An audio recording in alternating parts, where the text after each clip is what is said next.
From the News Channel 5 Network, this is OpenLine.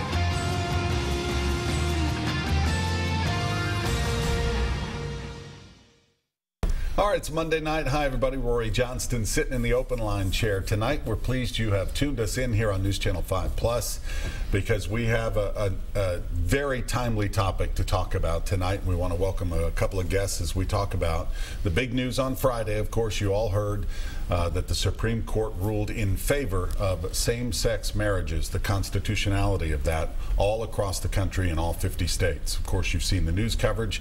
We want to welcome from Vanderbilt University a professor of law, Suzanna. Thanks for being here. My pleasure. And of course, a familiar face, Chris Sanders, with the Tennessee Equality Project. Glad to be back. Thank you both for being here. We appreciate it. So Chris, I want to start with you. Where were you Friday morning? You know, we had heard some things Thursday. The court ruled on Obamacare, the Affordable Care Act. And I had heard mixed things about this case involving same-sex marriage, that perhaps they'd have a ruling Friday, but it could be another week. Sure. Where were you? What were you doing? Were you anticipating this? Yes. Every possible decision day, I have been sitting in front of the laptop, watching a SCOTUS blog scrolls through, waiting for the decision. You know, one hears rumors, but in fact, very few people actually know when an opinion is going to go out, or what the opinion is going to be. So we watch every day, and when I saw it, I had just a moment of celebration and then got back into getting all the communication launched that was supposed to launch and all of that, and we began the process of tracking which counties were in compliance around the state. Right. So it was very brief celebration and then realizing 5 seconds. Really? That little? Yep. Realize work needs to be done now. Yep. That's okay. Right. We're going to talk a little more about what work you think does need to be done, and then also about the reactions that have come in from all around the country and here in Tennessee.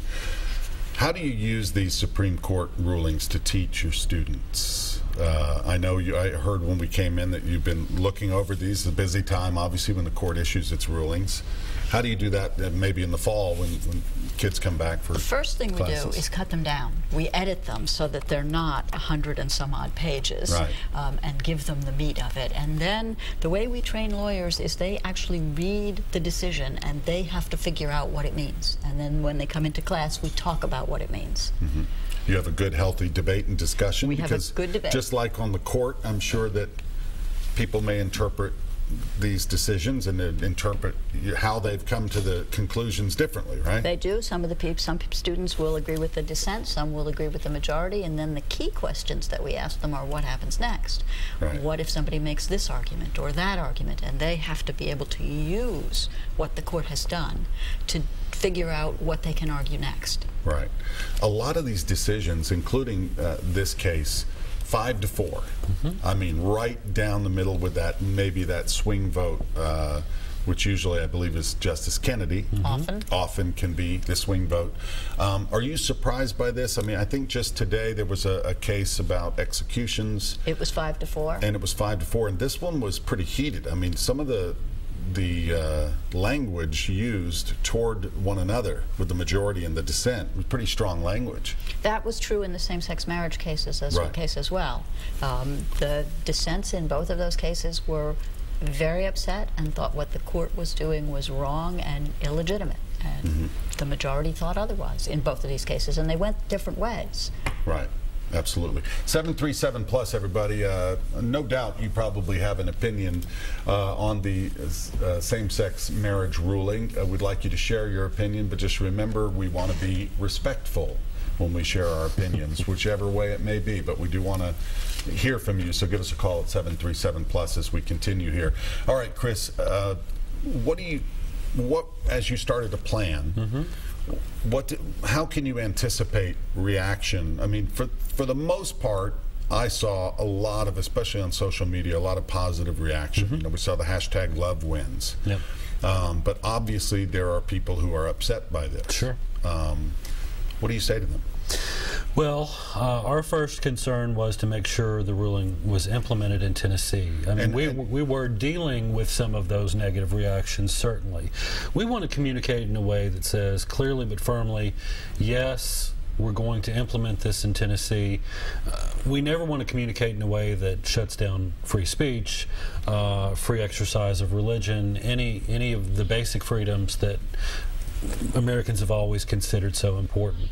But there comes a point when a decision is made and it must be executed, because there are harms that come to people if it is not. Right. But how soon can you expect a state to be able to comply, or counties?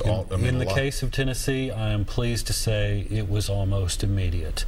Mm-hmm. By the end of the day on Friday, well over 50% of the counties in the state were either issuing marriage licenses to same-sex couples or willing to do so.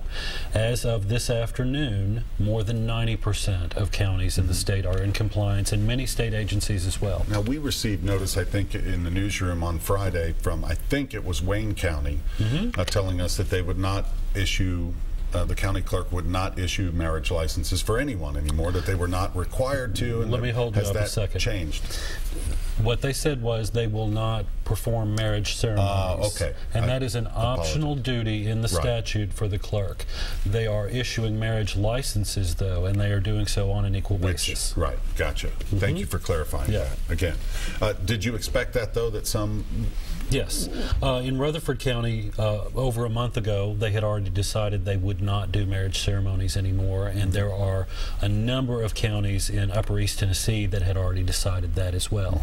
I'm very pleased, though, that Sevier County, Pigeon Forge, did not decide that, because they have great Saturday hours, because such a strong wedding industry is there. I think maybe 1 in 3 weddings in Tennessee take place there.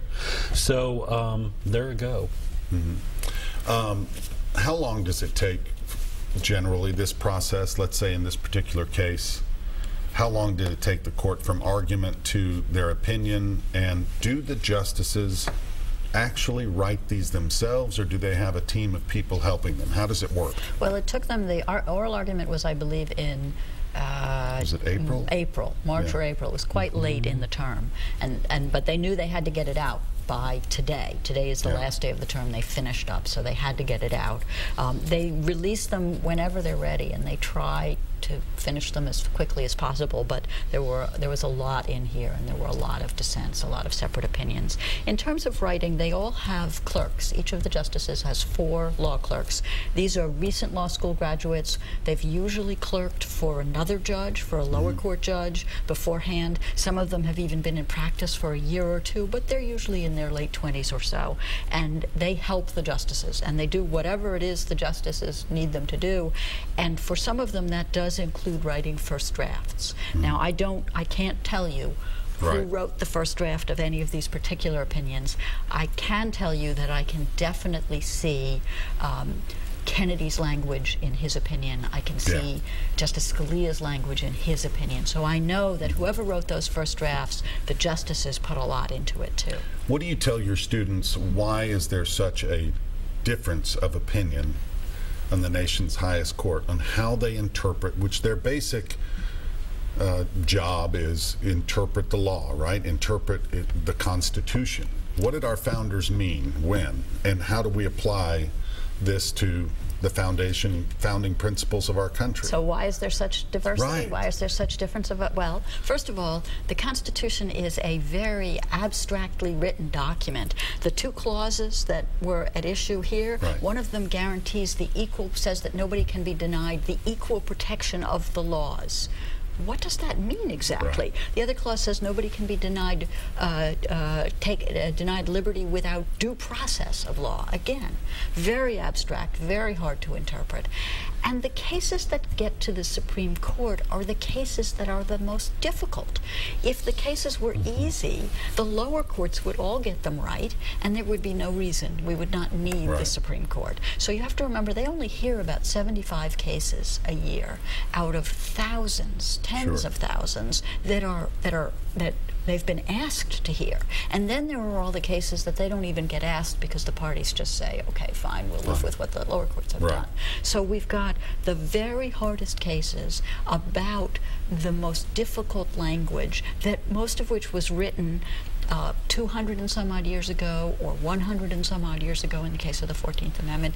That's just tough. And some people would say the Founding Fathers did that deliberately, knowing that they could not predict where we would be 200 years, how would we evolve as a society. Most of them Here are the basics, and good luck with the rest, right? Most of the Founding Fathers did not think we would last 200 years. Right. They really didn't think. They were writing a constitution for the ages, but their idea of the ages was pretty short. Pretty short term. And Justice Kennedy, in his opinion, basically says pretty much what you just said, which is that we can't always see injustice in our own time. Yes. And that's why the Constitution writers wrote a charter of freedom that was designed to be interpreted by later generations. Phenomenal.